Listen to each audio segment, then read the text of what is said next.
Let me tell you something.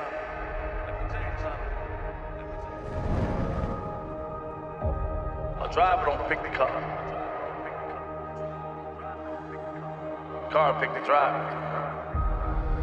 It's a mystical bond between man and machine. It's a mystical bond between man and machine.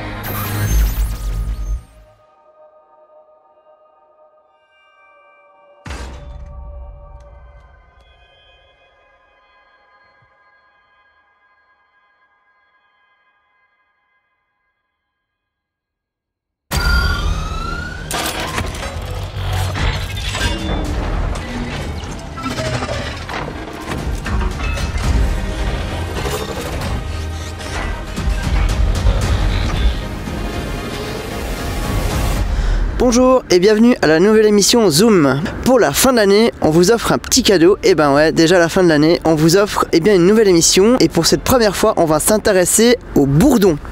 Alors ce n'est pas le surnom de la voiture, c'est plutôt sa traduction de l'anglais au français, puisque en anglais on l'appelle Bumblebee. Et du coup, ça devrait vous donner une piste par rapport à ce dont on va vous parler. Donc pour rappel, Bumblebee, pour ceux qui auraient oublié, qui ne sauraient plus ou qui ne suivraient pas du tout la franchise, Bumblebee est un robot géant faisant la part entière à la saga Transformers. Donc pour ceux qui ne s'en souviennent pas, qui n'ont pas suivi la franchise ou bien qui l'ont complètement oublié depuis le dernier volet, Bumblebee est un robot géant faisant partie de la team Optimus Prime. Petite parenthèse historique, pseudo-historique disons, les Transformers, c'est-à-dire les robots géants, ont été inventés au début des années 80 par les Japonais. Et il y a eu différents types de développement, séries animées, films aussi depuis une bonne dizaine d'années.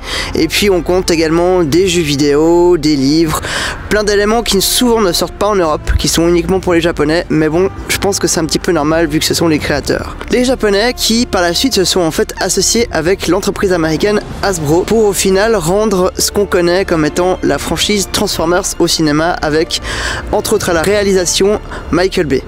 Alors il y a certaines personnes qui crient toujours au scandale parce qu'avec lui c'est des films où on ne réfléchit pas, ça fait du mal au cerveau, etc. etc. Pour notre part, on apprécie plutôt ce qu'il fait parce que justement ça nous détend, on profite de toutes les explosions et d'une histoire où on ne se prend pas la tête. Pour en revenir à Bumblebee ou à cette brave bourdon, eh bien cette fois-ci il a son propre spin-off, c'est-à-dire qu'il a son propre film.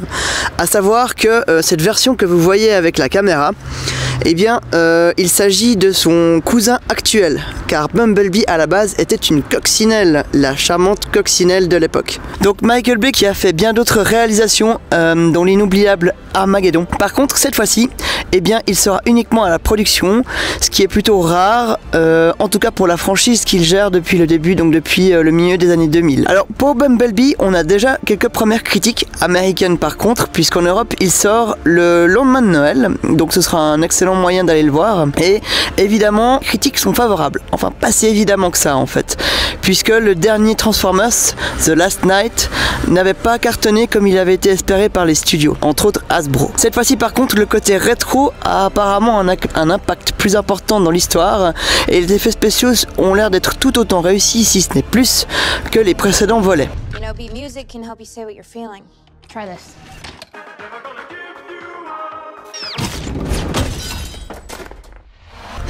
En tout cas, la surprise est de mise et on attend ce film impatiemment à la rédaction. De toute façon, on vous donnera également notre avis.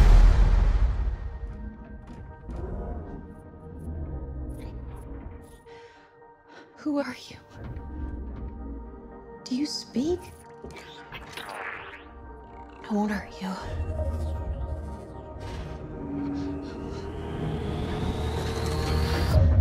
What's your name?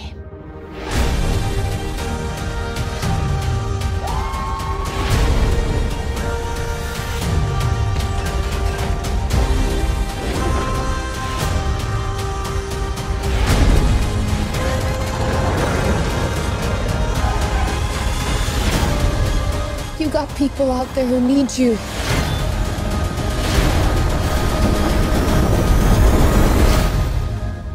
This is why you're here, Bee. Bumblebee.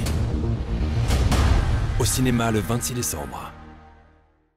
Nous remercions donc notre partenaire, le garage AHG Group, qui nous a gentiment prêté cette véhicule, la superbe Camaro, pour nous permettre de faire le tournage. D'ici à notre prochaine émission Zoom, nous vous remercions de nous avoir suivis et on vous souhaite d'excellentes fêtes de fin d'année. Au revoir, à bientôt.